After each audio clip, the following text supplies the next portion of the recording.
sabuatan si Paolo at si Shena. Nag-usap ba kayo? Ano pinag-usapan nyo?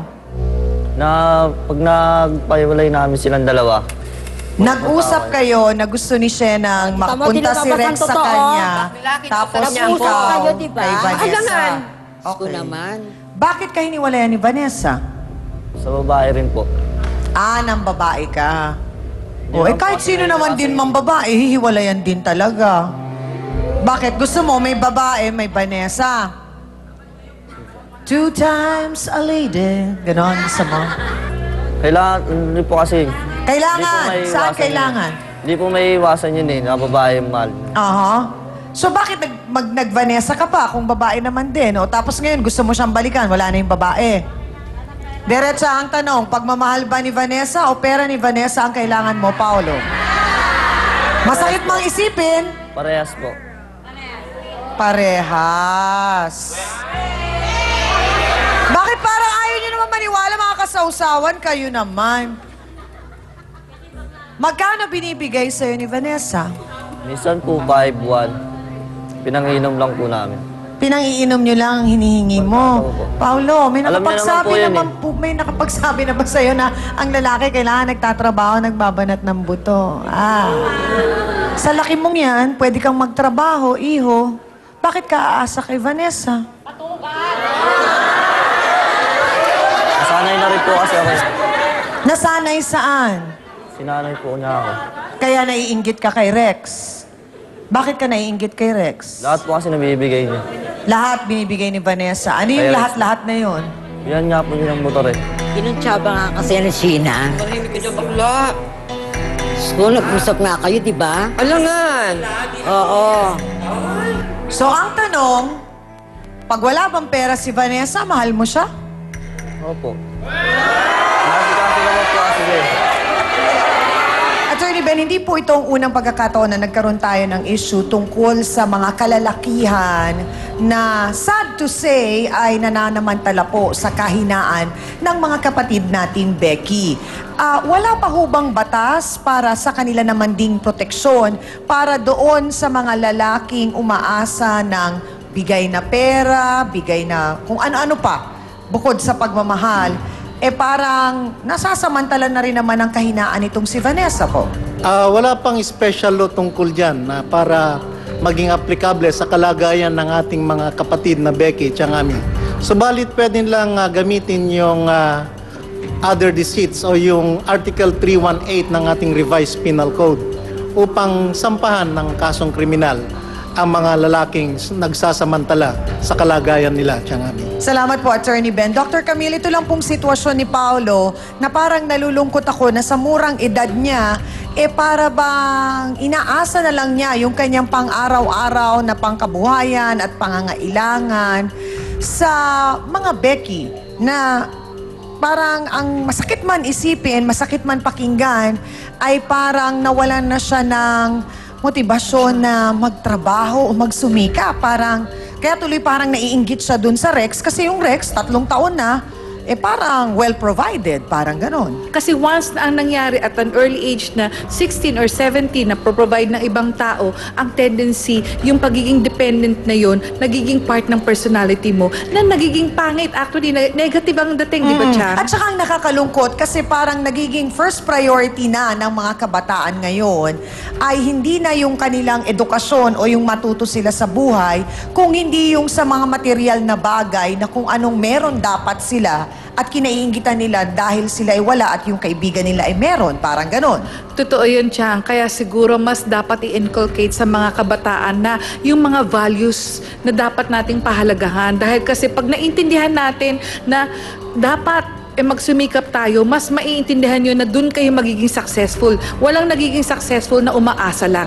Kasi ang iniisip na iba, porke meron, eto na, successful na ako kasi meron na ako. Hindi dun nagtatapos ang ang ambisyon. Ang dapat patuloy yan kasi wala ka bang iisipin na magpapamilya ka? Wala ka bang iisipin na paano ka pagtanda, dependent ka pa rin. And in general, ang nakakatakot dito, marami sa mga kabataan ngayon, hindi nila iniisip yung mas malaking epekto nung kanilang gagawin sa ngayon dun sa pangmatagalan na epekto nito sa buhay nila. Kasi like today, it's very alarming na parang ang nagkakaroon ng HIV ay nasa 200 plus na sa Pilipinas at ang mga edad na ito ay mula 14 hanggang mga 26. Totoo yun, Chang. Yun pa nga yung nagiging problema natin na hindi tayo nagiging conscious na ang iniisip lang natin. Na dati iniisip natin yung HIV sa ibang bansa lang lang. nagkakasakit noon at hindi aabot sa Pilipinas. Abay ngayon, very alarming na nasa Pilipinas na at 200 na. At baka nga Plus. mas sobra pa doon dahil merong At ito unreported. ay more on mga lalaki na nagkakaroon ng relationship with the same sex, kapwa lalaki nila, at higit sa lahat din, ay ito yung mga edad na medyo mapupusok nga sila, adventurous, yung mga ganun lang, hindi nila naiisip na meron itong long-term effect. Actually, pag sinabi mong HIV positive ka, ibig sabihin affected ka na nung sakit na yon.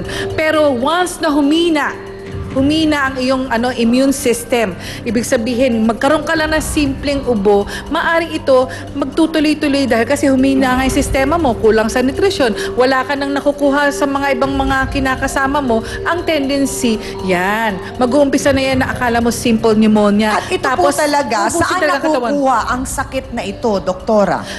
Karaniwan, kung sasabihin mo na ang kalalakihan ay nagkakaroon ng ganitong klaseng sakit, ito yung mga sabihin na nating mga explicit na relationship nila sa mga kapwa nila lalaki, at ito ay natatransmit na kung minsan hindi nila nalalaman na sila ay talagang Nagiging carrier, tapos nalilipat sa babae. So pag nagkaroon ka na ng karelasyon na Becky, tapos lipat ka sa babae, lipat ka na naman dito, kumisan ang tenure nito, maggulat ka na lang after 5 years mo pa malalaman, tapos hindi mo alam kung kanino nakuha. Tapos hindi mo tuloy alam, baka ikaw na yung carrier dahil kasi malakas ka nun, bata ka pa, tapos 30 anyos ka na, nagulat ka na, naku, ilan yung nahawahan mo, ilan yung kinasama mo for the past 10 years, paano kung higit 20?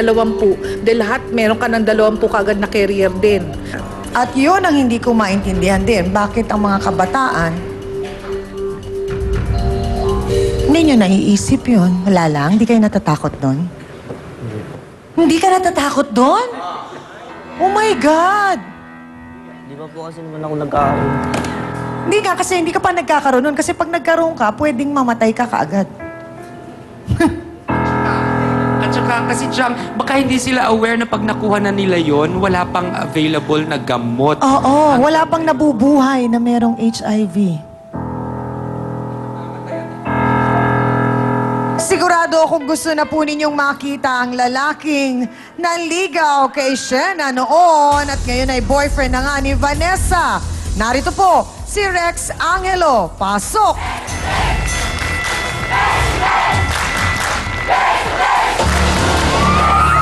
Sandali lang!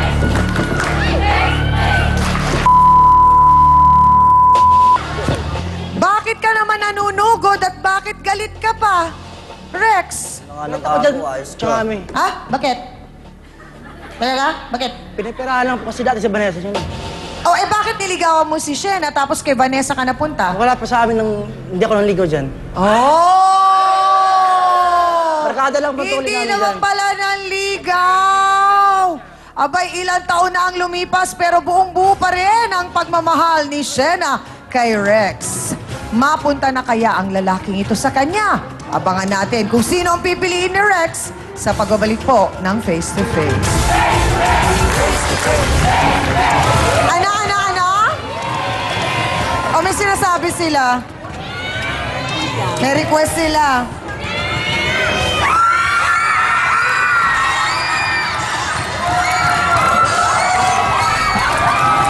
Miss Amy Perez